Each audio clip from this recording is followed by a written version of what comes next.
Hey guys, and welcome back. I don't have time to do a long format video today, but I went out to the garden this morning. I harvested my beets. I had one broccoli that was ready. The others are not quite there yet, so I harvested that. I had one radish that was left, so I harvested that and brought it in. I've got my beets soaking in some cool water right now, and I'm cleaning my jars, and I'm getting some water boiling to boil my beets so that I can can up some pickled beets today. I've got my jars in some hot soapy water, and here are my beets. I've already kind of rinsed them off, but they're just soaking in some cool water.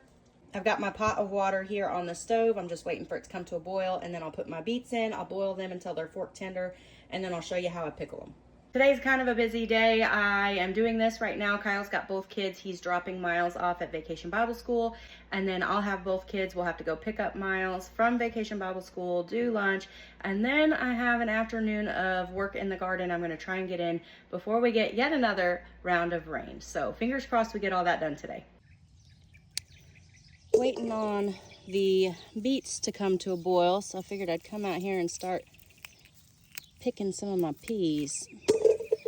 I've let them go a little bit longer than I probably should have, but this time of year everything is just coming in all at once and I'm getting really busy.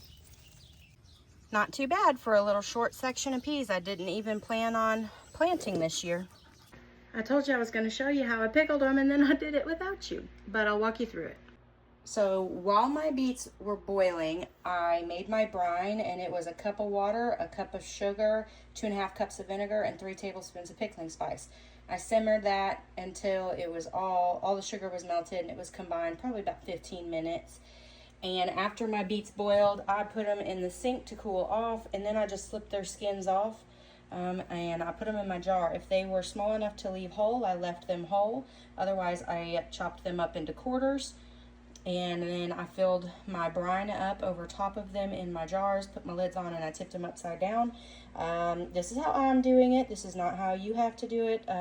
Ball Book of Canning says you should water bath them. So do your own research and decide whether open cuddle method is something you want to do, which is this, or if you want a water bath. And I'm just going to leave these here for about 24 hours.